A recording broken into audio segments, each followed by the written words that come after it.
Ya, pemirsa, seperti kita ketahui, sektor retail merupakan salah satu sektor yang diandalkan untuk mendukung pemulihan ekonomi nasional. Dan terkait hal itu, pemirsa, kita akan membahas topik yang menarik ini bersama rekan Mangi Veracong yang sudah siap menyampaikan laporan untuk Anda. Halo, Mangi. Ya, halo. Ya, Mangi, apa kabar hari ini?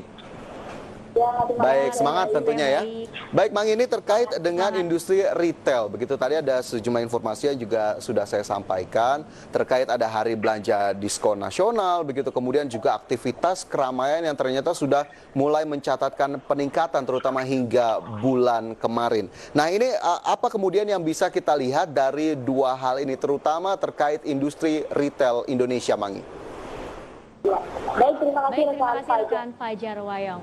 Ya pemirsa, memang sepanjang bulan Agustus 2020 ini banyak sekali diskon-diskon yang diberikan oleh para pelaku usaha di sektor retail seperti diskon-diskon pakaian dan juga diskon-diskon terhadap kebutuhan sehari-hari atau consumer goods yang diberikan kepada para pelanggan, baik itu pelanggan yang berbelanja secara online maupun secara offline. Dan yang lebih menariknya lagi adalah di bulan ini sedang berlangsung Hari Belanja Diskon Indonesia 2020 yang memang telah dimulai pada tanggal 16 Agustus 2020 lalu dan akan berakhir pada tanggal 30 Agustus 2020 mendatang. Di mana sebenarnya tujuan utama dari pelaksanaan atau pemberian diskon besar-besaran kepada para pelanggan ini adalah untuk kembali mendorong daya beli masyarakat yang sempat melemah akibat adanya pandemi COVID-19. Di mana menurut data dari pemerintah sepanjang bulan Maret hingga Juni 2020 lalu begitu ya Fajar, negara kehilangan sekitar 362 triliun akibat lesunya daya beli masyarakat. Padahal sebenarnya daya beli masyarakat ini memang sangat penting sekali dan merupakan salah satu indikator dalam mendorong pertumbuhan ekonomi Indonesia. Dan sejalan dengan hal tersebut, Fajar, bisa kita lihat dari grafis pertumbuhan ekonomi berikut. Pada kuartal 2 2020, pertumbuhan ekonomi di Indonesia itu terkontraksi sebesar 5,32%. Dan pemerintah juga memproyeksikan di kuartal ketiga 2020 nanti untuk pertumbuhan ekonomi sendiri itu masih minus sebesar 1%. Dan kuartal 4 2020 pertumbuhan ekonomi diproyeksi berada di 0%. Dan untuk mengantisipasi makin lesunya daya beli masyarakat, makin anjloknya pertumbuhan perekonomian, berbagai pihak termasuk salah satunya adalah para pelaku usaha di sektor retail terus melakukan upaya-upaya untuk kembali mendorong daya beli masyarakat, di mana kita tahu sektor retail merupakan salah satu sektor yang terdampak akibat adanya pandemi COVID-19. Dan di sini yang perlu kita ketahui adalah sebenarnya dengan pandemi COVID-19 ini tidak hanya menghantam atau tidak hanya membahayakan kesehatan, namun juga bisa membahayakan perekonomian Indonesia pada khususnya, begitu Fajar. Ada sejumlah langkah yang dilakukan oleh pelaku usaha retail, salah satunya tadi memberikan diskon begitu ya, agar kemudian menarik masyarakat untuk bisa kembali membelanjakan dana yang dimiliki. Tapi jika kita lihat dari pelaku usaha retail sendiri, Mangi, apakah kemudian tadi Anda sempat sebutkan pandemi tentunya menjadi ancaman juga bagi pelaku usaha retail. Apakah memang penurunan benar terjadi? Seberapa dalam sebetulnya penurunan jika memang ada?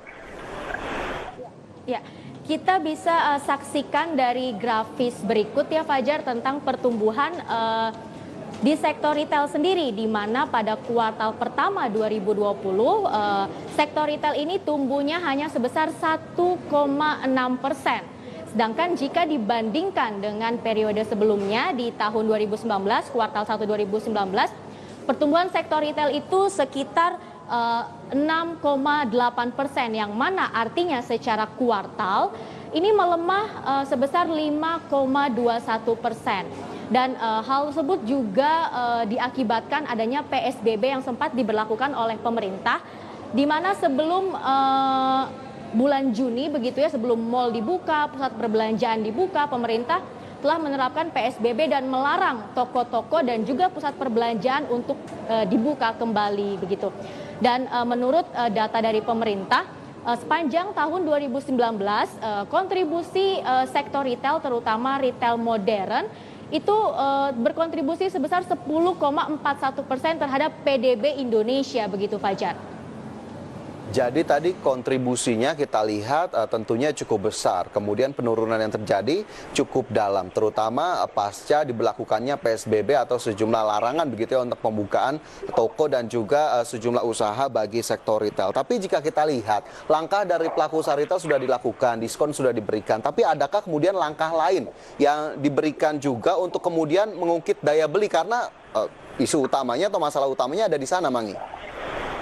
Iya, betul. Iya, memang selain pelaku usaha dari sektor retail sendiri, berbagai pihak termasuk pemerintah juga terus berupaya untuk mendorong daya beli masyarakat. Salah satunya adalah dengan memberlakukan PSBB transisi, di mana kita tahu sekarang khususnya bagi masyarakat DKI Jakarta sendiri, kita sedang melaksanakan PSBB transisi yang keempat yang dimulai pada 13 Agustus lalu dan akan berakhir pada 27 Agustus mendatang. Dan untuk PSBB transisi ini sendiri memang pemerintah telah mengizinkan kembali terhadap para pelaku usaha retail seperti toko-toko, lalu pusat-pusat perbelanjaan, mal, dan juga taman-taman rekreasi untuk beroperasi kembali, di mana sebenarnya tujuan utamanya yaitu, Fajar, untuk mendorong kembali daya beli masyarakat dan untuk memulihkan kembali perekonomian yang memang sempat lesu begitu, Fajar, akibat dihantam oleh pandemi COVID-19 ini. Juga pemerintah kemarin telah menyalurkan berbagai stimulus begitu ya untuk kemudian membantu masyarakat untuk bisa kembali meningkatkan daya belinya begitu ya, agar kemudian bisa semendana kembali. Tapi satu hal yang menarik, Mangi, pembukaan atau pemberlakuan PSBB transisi. Pusat perbelanjaan kembali dibuka meskipun masih ada pembatasan. Tapi kasusnya sendiri terutama kita tahu di Jakarta terus bertambah begitu. Bagaimana kemudian apa yang bisa kita cermati dari sana? Kenapa kemudian masih saja tetap dibuka meskipun kita tahu memang masyarakat tentunya perlu melakukan kegiatan seperti sebelumnya. Apa kemudian yang bisa kita lihat dari langkah PSBB transisi juga di sana? Ya, baik Fajar, memang bisa diakui saat ini masih ada pertambahan jumlah kasus COVID-19 khususnya di DKI Jakarta begitu ya. Namun kembali saya tegaskan, saat ini pemerintah memberlakukan PSBB transisi, salah satu tujuan utamanya adalah untuk kembali memulihkan perekonomian Indonesia, salah satunya bagi sektor retail yang sempat terhantam begitu ya karena adanya pandemi COVID-19 ini. Dan sejalan dengan pernyataan dari Menteri Perdagangan Agus Suparmanto dalam grafis berikut, bahwa dengan dibukanya kembali mal, pusat perbelanjaan, toko-toko retail harus diimbangi juga dengan protokol-protokol kesehatan yang memang dalam pengawasan yang ketat begitu. Pemerintah juga terus menghimbau bagi para masyarakat dan juga bagi siapapun begitu ya untuk tetap mentaati protokol kesehatan meski sekarang sudah banyak pusat perbelanjaan yang memang sudah bisa dikunjungi begitu, Fajar.